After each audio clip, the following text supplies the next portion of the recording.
Breaking news from WRAL. Coverage you can count on. An urgent search. A 7-year-old boy disappears in the Tar River. When divers will be back in the water this morning to look for him. And dress in layers today, a temperature swing starting out much cooler this morning, but I'll show you why that's not necessarily a trend for the next couple of days coming up. New leadership. NC State will have a new chancellor soon. The meeting happening this morning where the UNC Board of Governors will make its decision. Oh, definitely felt that temperature swing this morning when I stepped outside. Coat weather out there right now. Thanks for joining us. I'm Renee Chu. And I'm Jeff Hogan. Quite chilly, yes, but sunshine on the way. That'll brighten everybody's day here on a Tuesday. Chris Michaels once again in the WRAL Severe Weather Center right now with those temperatures currently.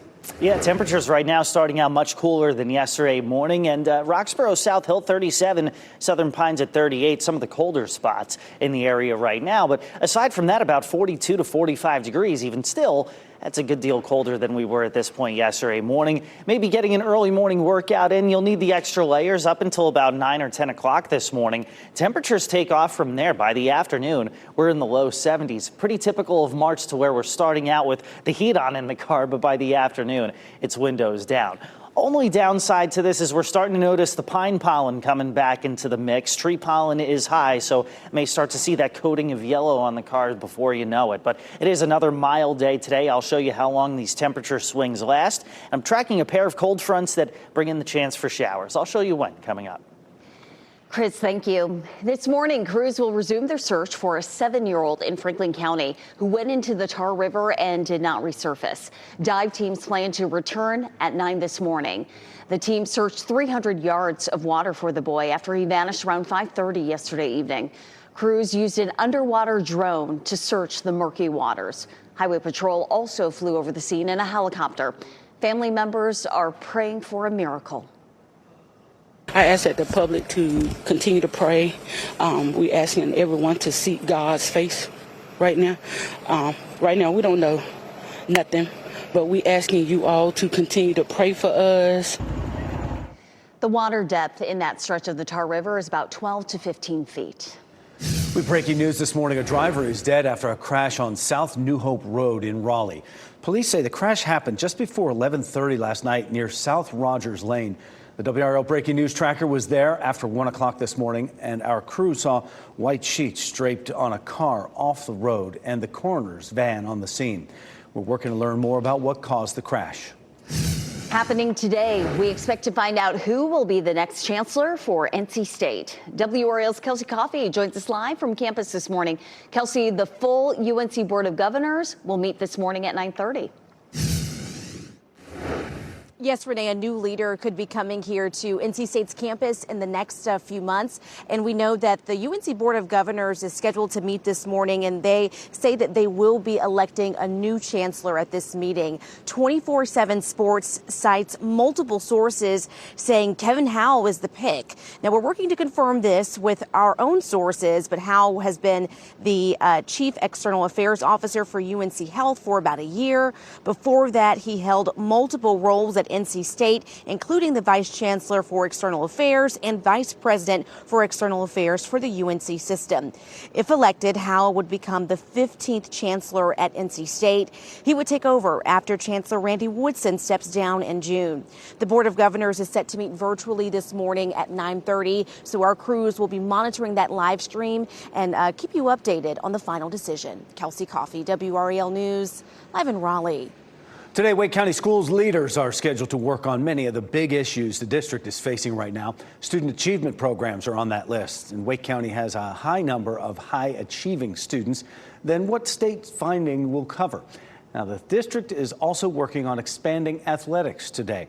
One goal is to create a boys volleyball program. All the areas will be considered in the superintendent's budget plan to be presented tonight. The school system is facing a lot of budget challenges right now. They're already trying to save money for next year by having a 90-day hiring freeze on non-essential positions. Next year, the district is opening 4 new schools. They're expecting to enroll more students, so that will mean more local money for things like teachers and other things the state doesn't fund. And we will be sure to bring you the latest on any changes made by Wake County Schools. Today, Raleigh city leaders will get an update on efforts to reduce crime downtown. They will hear about the Raleigh Police Department's efforts to address crime in the Central Business District. RPD has deployed several strategies to address crime and public safety. City Council will meet at 1 this afternoon to discuss. Harnett County Sheriff's Office says it will release new information this morning on a home break-in that was caught on camera. Just before 2 a.m. yesterday, two people wearing masks, one of them with a gun, kicked in the front door of this home. They went in and demanded money from the woman who lives there. She said she rarely carries cash with her, but told WRAL she took out a large amount of cash last week to make a payment for a new property. It's information only a few people had, and that's why she believes she was targeted. I'm just nervous. I can't go back to sleep. It's like I don't want to sleep in this house no more. I don't want to be here. The two people were in and out in less than 10 minutes. We'll update you when we learn new information about the investigation. Some state lawmakers want to ban DEI in local government as well as at the state level. A bill in a House committee today would forbid local governments from using any public funds to promote diversity, equity, and inclusion initiatives. It would require local governments to immediately discontinue any current DEI programs that use public funds. It would also ban DEI training as well as its use in hiring or awarding contracts. Several Triangle area cities and counties have DEI programs, including Raleigh, Durham, and Chapel Hill. A man accused of killing a woman at a hotel in Smithfield is in custody in Virginia right now, awaiting extradition to North Carolina. Smithfield police say 49-year-old Eric Nelson stabbed a woman at the Baymont Inn and Suites yesterday afternoon. A woman died at the scene. Investigators have not released any information about a possible motive. Hotel guests were shaken by what happened. I saw two police cars right by the front entrance, and there was four behind with their lights on, so I knew something was going on. But I never expected it to happen, so I was definitely concerned. Investigators used the license plate reading camera system Flock to track Nelson down in Virginia. WRAL has reported extensively about the Flock system. Critics say it's an invasion of personal privacy. Others credit it with reducing crime and quickly capturing dangerous criminals. Today, President Trump is set to talk with Russian President Vladimir Putin. The White House is optimistic that the two will have something to announce about the ceasefire proposal with Ukraine. The president says negotiations with Putin would include discussions around land and power plants. This will be the second time the two leaders have talked since the start of Trump's second term. Tonight, people in Cumberland County have a chance to talk to school leaders about what they want to see in a new superintendent. Dr. Marvin Connolly is set to retire on July 1st after serving in that role for 6 years. The school board is hosting a meeting tonight for families, staff, and the community to talk about what they'd like to see prioritized for Cumberland County schools in the future. The meeting is happening from 6:30 to 7:30 tonight at Grays Creek High School in Hope Mills. If you can't make it tonight, another session will be held tomorrow at 6:30 at Douglas Byrd High School in Fayetteville. The NCAA tournament gets started tonight in Dayton, Ohio, and UNC is looking to advance to the round of 64. The Tar Heels will play San Diego State in a matchup of 11 seeds in the South region. Tip-off is at 9:10 tonight. If the Heels win, they will advance to play 6-seed Ole Miss on Friday. A risky rescue. A Durham man alerts people inside a burning condo building. Trying to find any kind of hose or anything, but there's no water source over here. You see the moments. He jumped into action to make sure everyone got out safely. Left like trash. Puppies found abandoned in a dumpster in Rocky Mount. How they're doing this morning after they were rescued. And we give you this live look at Fenton and Cary. You want to grab the jacket this morning, but be ready to toss it this afternoon when we will see the chance for 80 degrees again.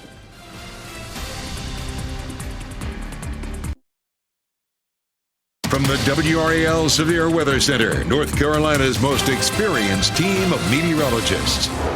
442, happy Tuesday. We've got the tower lit in blue, crystal clear sky out there, but that clear sky is almost like a bed without a blanket, so the temperatures have dropped off quickly. Look around the triangle, 37 in Cary. Right now, Zebulon's in the upper 30s. Wake Forest, you're in the same boat. Raleigh's at 44, but you head down the street toward Garner and Knightdale, and you're at about 41. Definitely jacket worthy this morning, not so much heading into the afternoon. Midday temperatures in the low 60s. High temperatures today in the low 70s. Really nice day out there. Weather starts to get a little more active to our west heading into Wednesday. And while I'm not expecting severe weather with this system, I'll show you the changes it brings later in the week coming up.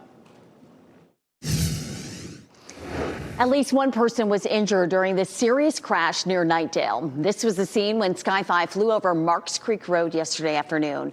Highway Patrol says the crash involved two cars. At least one person was trapped inside for a while. A WRAL crew saw at least one person taken away from the scene by an ambulance. The crash remains under investigation.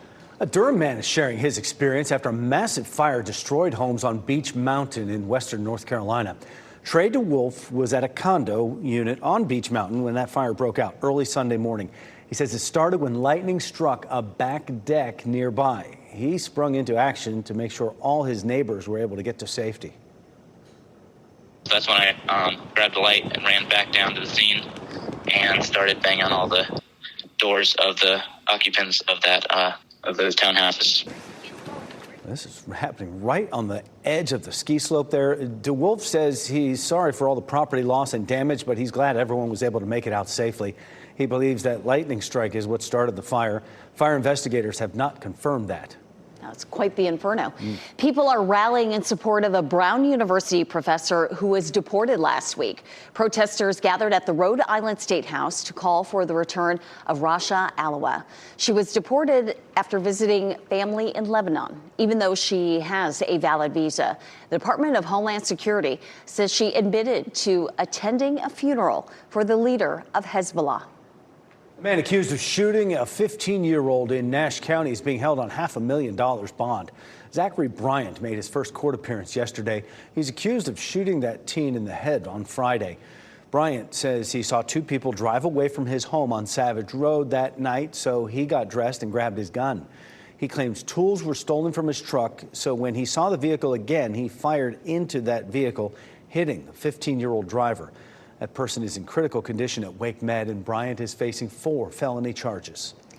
Drake's music label is asking to dismiss the rapper's defamation lawsuit over the song Not Like Us. Drake sued Universal Music Group in January over Kendrick Lamar's diss track. The record label also represents Lamar.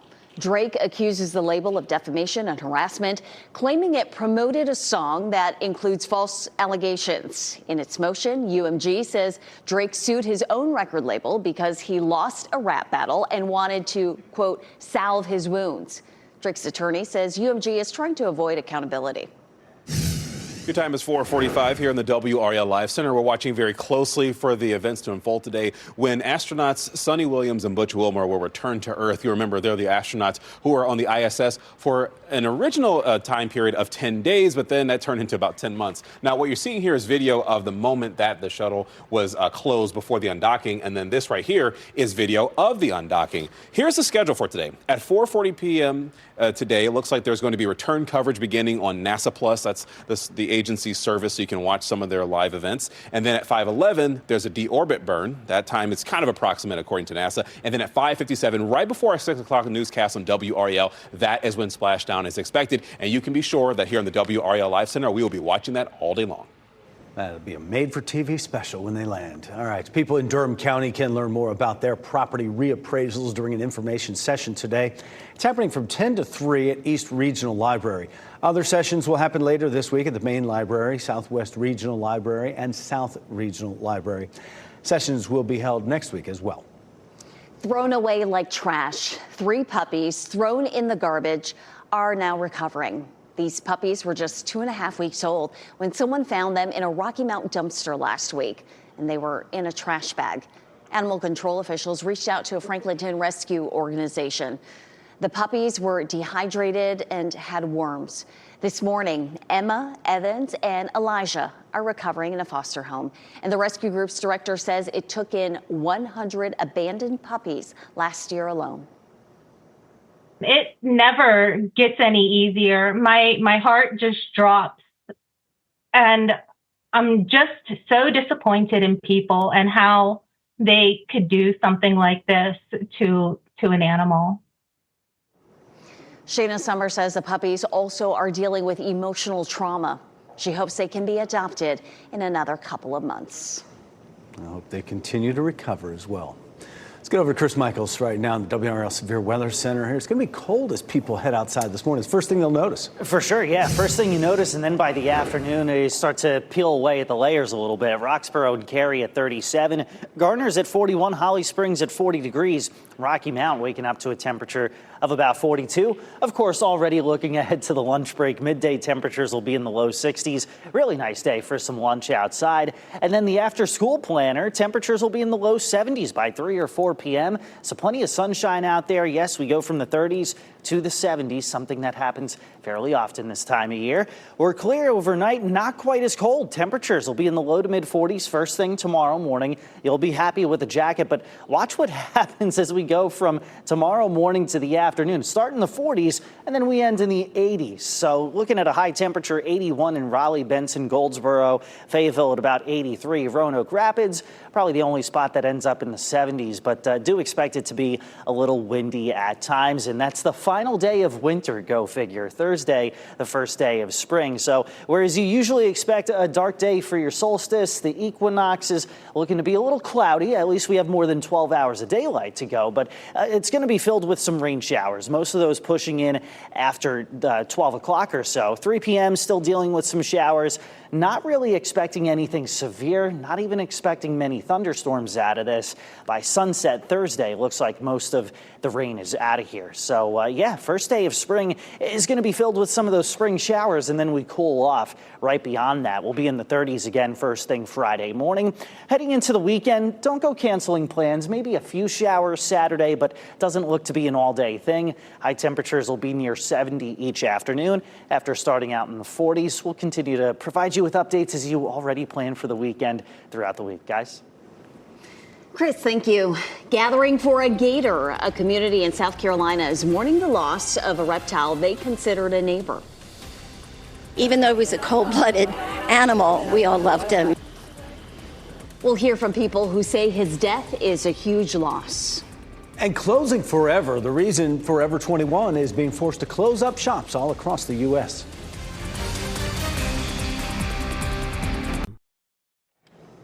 A new 3-mile greenway is now open in the town of Holly Springs. The greenway spans 2 major roads, Sunset Lake Road and Holly Springs Road, connecting several neighborhoods. Yeah, this greenway here is part of a larger plan to connect Wake County towns through pathways like this one.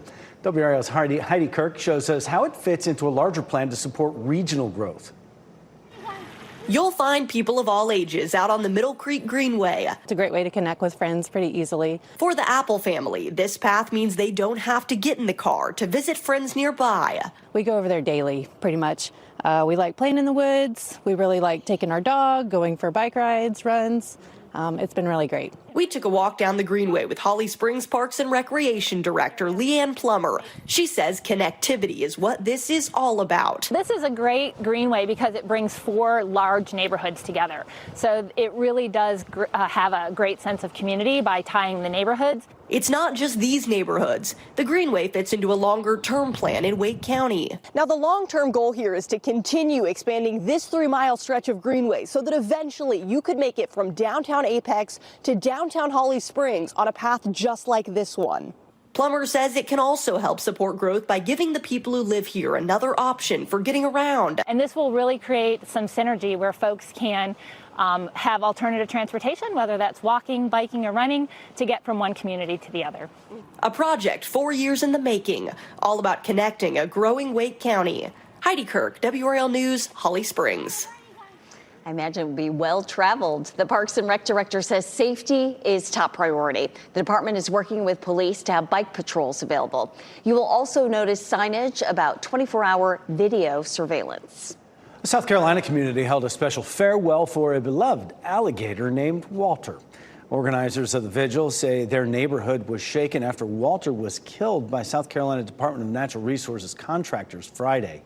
Last week, managers of the neighborhood sent a letter to people noting that the department was contacted after Walter had been seen on property grounds several times.